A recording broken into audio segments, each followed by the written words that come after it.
Hi, this is Zach Schlichting from the Trust and Estate section of the Colorado Bar Association. This is a video tutorial on how to use Microsoft Word's inbuilt styles to quickly and easily format the text throughout a document. The sample that I'm going to be using today is an appellant's opening brief. It has body paragraphs, section headings, subsection headings, and even some subsection headings. So I'm going to be using a number of different styles. The starting place to understanding how this works is just to understand that all of the text in a Microsoft Word document is assigned to a specific style. The style bar is in the portion of your toolbar that I'm highlighting right now, and if your cursor is within a portion of text, you'll be able to know what type of style is assigned because there will be a gray outline around the style setting that pertains to that text. We're going to start here with the normal style. The body of this document, as I've structured it, is currently all in the normal style. And so to update the normal style to a format that I want for all of the body paragraphs of this document, I'm going to start with this first paragraph. And because this is an appellant's opening brief under the Colorado Appellate Rules, I'm going to double space the text, make it a size 14 font. I'm also going to make it a Times New Roman font so that it's easy to read, and I'm going to indent the first line of each paragraph by ½ inch. So to double space the text of this first paragraph, I'm going to hit Control-2. To bring an indent of a ½ inch to the first line, I'm going to drag this little arrow over to the ½ inch portion. To update the font size, I'm going to go ahead and select all the font in this paragraph.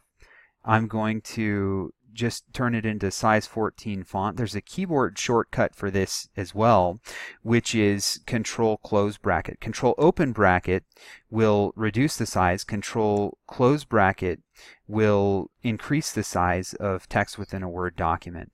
Finally, I'm going to select a Times New Roman font. Now, in order to apply this formatting to all of the text in this document that's in the normal style, I'm going to drag my cursor up to the style bar here, hover over normal, right click until I get this view here, and then I'm going to left click on update normal to match selection. And all of a sudden, all of the text in the document in the normal style is going to be formatted the same way. The next thing I want to do is assign a different formatting convention to each of my section headings. So I'm going to go ahead and I'm going to select each of the section headings.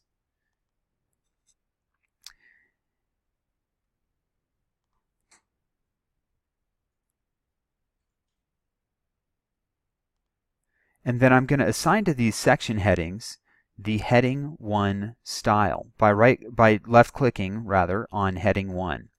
You'll see that the default formatting for the heading 1 style is probably not what we're going to want to use in this document. I'm going to go ahead and take the first bit of text that appears in the heading 1 style. I'm going to turn it black. I'm going to put it in the size 14 font, Times New Roman. I'm going to make it a bold font, and then I'm going to center this on the page. You'll see that only the text I've selected and manually altered in that way is currently going to be formatted appropriately. In order to apply this new formatting to all of the heading 1 style text in this document, I'm going to right click over heading 1 and update heading 1 to match selection.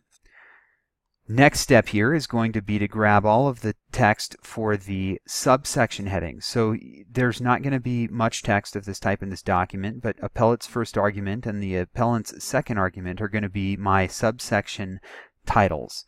And so I'm going to assign the style heading 2 to my subsection titles. I'm going to go ahead and align this center, bold it, turn it black, Times New Roman, size 14 font, and instead of all caps I'm going to leave this lowercase to differentiate from my heading 1 style. And then to automatically update all of the text in this style throughout the document, I'm going to right click over heading 2, update heading 2 to match selection. Final step here is going to be to select all of my subsection titles. Standard of review, preservation, contentions and reasoning for each of the argument sections. And I'm going to assign to these bits of text the heading 3 style by left-clicking on heading 3. And then I'm going to follow the same process that I did with the heading style, the heading 1 style and the heading 2 style. I'm going to align these left though. I'm going to have these look a little bit different. I'm going to italicize this text. I'm going to turn it black, size 14 font, and we're going to do a Times New Roman. And that's going to be my subsection heading style. I'm going to right-click over heading 3, update heading 3 to match the selection, and now all of my subsection titles are going to be formatted in this way. The final thing that I'm going to do, now that I've assigned headings and heading styles to each of my section, subsection, and subsections, is I'm going to do a list numbering style here so that each of my section headings is numbered. You're going to find your thigh-level list style up in the paragraph section of your toolbar, and here I'm just going to take this style so that each of my section headings and subsection headings and subsection headings will have a number so that it will be easy to apply and follow. And now we have a nicely formatted document.